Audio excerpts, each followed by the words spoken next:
Assalamualaikum warahmatullahi wabarakatuh. Hello my students, how are you today? I hope you are so fine. Today we are going to study about recount text. Anybody knows what is the recount text?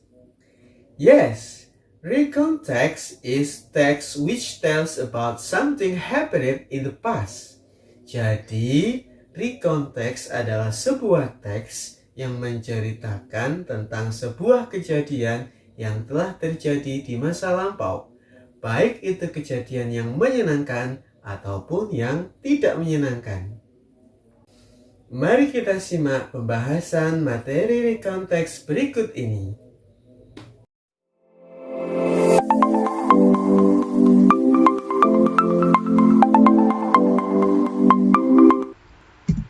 Recount text is text which tells about something happened in the past. Jadi, recount text adalah teks yang menceritakan kembali tentang sesuatu yang terjadi di masa lampau. Baik itu kejadian yang menyenangkan ataupun kejadian yang tidak menyenangkan. Misal, kejadian yang menyenangkan adalah liburan, kemudian pergi ke kebun binatang bersama teman-teman, atau camping.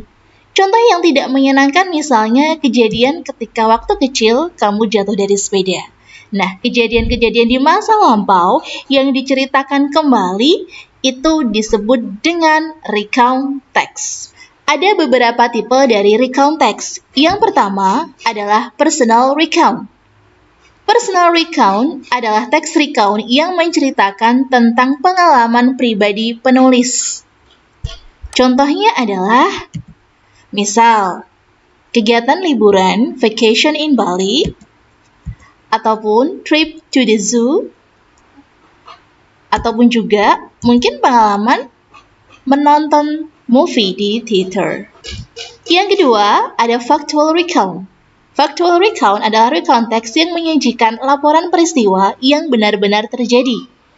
Misalnya adalah kayak kecelakaan kapal api, kemudian kecelakaan lalu lintas. Nah, itu diceritakan kembali melalui recount text. Yang ketiga, ada biographical recount. Jadi, teks recount yang menceritakan kisah hidup seseorang dalam bentuk biografi. Contohnya adalah misalnya biografinya dari Ki Hajar Dewantoro. Misalnya biografi dari Ibnu Sina. Jadi biografi-biografi yang biasa kita lihat, yang biasa kita baca, itu adalah salah satu bentuk dari recount text.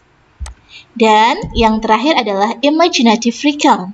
Jadi imaginative recount adalah teks recount yang menyajikan cerita imajinatif berdasarkan kejadian yang telah terjadi. Misalnya, kamu mimpi dan kamu menceritakan mimpimu itu. Nah, itu namanya adalah imaginative recount. Berikutnya adalah purpose atau tujuan dari penulisan dari recount text. Ketika di dalam soal ada pertanyaan, why is the text written? Atau the text is written for? Ataupun what is the purpose? What is the social function? And what is the writer's intention? Jadi ketika ada soal di teks, menceritakan tentang the text is written for, kemudian ada kata-kata purpose di sini, and then social function, dan juga intention, ini adalah kata-kata kuncinya, berarti teks soal di sini itu menanyakan tentang purpose atau tujuannya. Nah, the purpose of recount text yang pertama adalah to share unique or unusual experience, atau untuk mengeser pengalaman yang unik. Yang kedua, to retell something unforgettable, untuk menceritakan kembali, retell past event, untuk menceritakan kembali kejadian di masa lampau. Yang ketiga, to give information about an incident, jadi untuk memberikan informasi tentang suatu kejadian tertentu. Dan yang keempat, to make the readers learn something, untuk membuat pembaca belajar sesuatu. Nah, kata-kata yang saya tulis dengan huruf hitam Warna hitam ini adalah kata kuncinya. Jadi kalau misalnya ada pertanyaan ini, maka jawabannya tinggal milih salah satu. Apakah share experience, ataukah retell, ataukah give information about an incident, ataukah to make the reader learn something.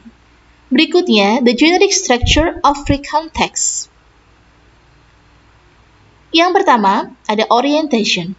Orientation adalah pengenalan informasi tentang siapa, di mana, dan kapan itu peristiwa terjadi. Contohnya adalah, ini ada gambar seperti liburan begitu. Ini contoh liburan holiday in Jeju. Ini adalah orientation. Last month, Saripudin and his friends spent their holiday in Jeju Island. Nah, karena ada last month artinya kapan waktu itu terjadi dan siapa sih yang pergi liburan, Saripudin and his friend. Mereka ngapain? Liburan in Jeju Island, di mana tempatnya yaitu di Jeju. Ada kapan, kemudian ada siapa, dan juga ada di mana. Ini di paragraf pertama, maka ini adalah orientation-nya. Yang kedua, ada events. Events adalah rangkaian peristiwa yang ada di dalam cerita. Jadi kegiatan apa saja yang dilakukan oleh si partisipan tersebut. Misal, holiday in Jeju kegiatannya apa aja? Pertama, mereka makan-makan. Kemudian main kapal-kapalan, bikin kapal-kapalan, gambar, melukis misalnya, kemudian juga dia juga main kino. Jadi kegiatan-kegiatannya yang dilakukan di sini seperti makan siang bersama, bermain, kemudian melukis, kemudian bermain kano, itu adalah urutan-urutan kegiatan yang mereka lakukan. Nah, urutan-urutan kegiatan yang mereka lakukan ini disebut dengan events. Berikutnya adalah reorientation. Reorientation ini biasanya berisi tentang kesan dari peristiwa yang dialami. Jadi kalau sudah ada tentang orientation, di mana kamu pergi, kemudian sama siapa, kapan, kemudian kegiatannya apa aja, dan yang terakhir ditutup dengan reorientation atau kesan setelah kamu ngelakuin kegiatan tersebut. Nah, biasanya reorientation yang berisi kesan misalnya kayak perasaan bahagia, they are very happy, itu sudah cukup. Nah, orientation ini juga biasanya bersifat opsional, kadang ada, kadang juga tidak ada. Berikutnya, kita ke language features atau tata bahasanya.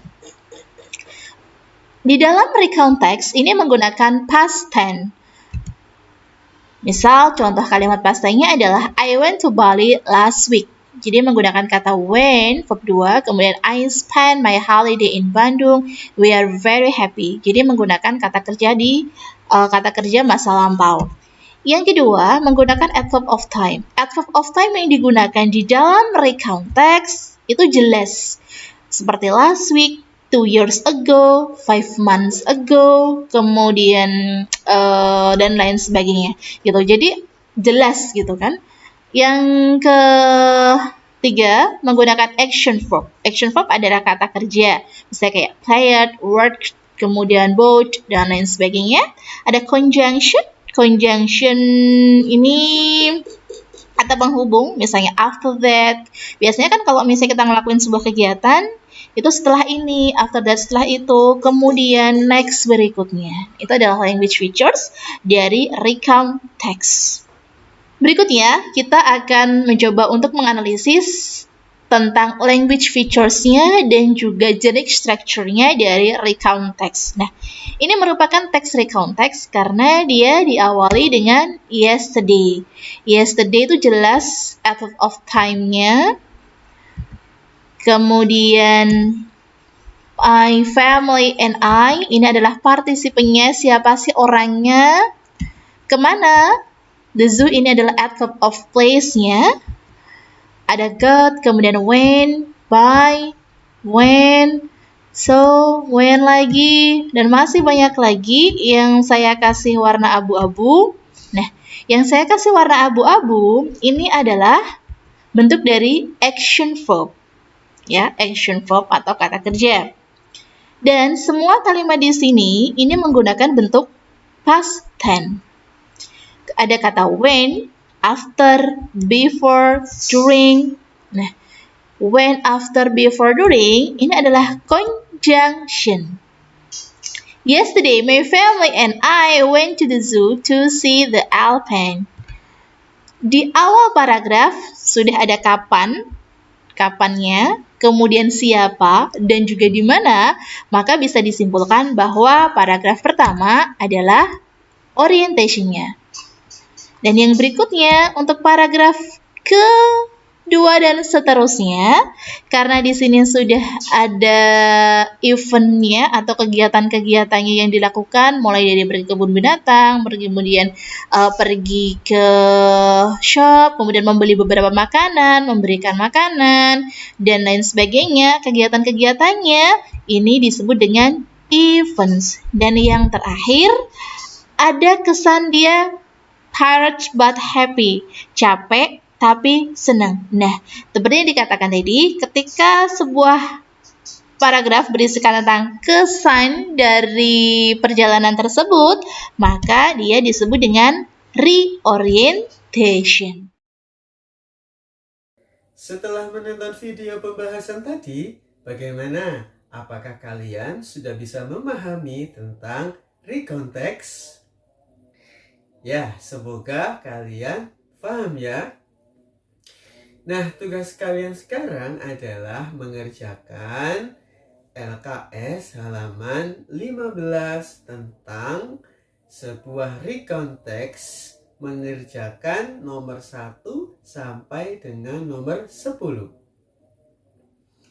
Sampai di sini dulu ya perjumpaan kita kali ini. Sampai jumpa minggu depan. See you next week. Wassalamualaikum warahmatullahi wabarakatuh.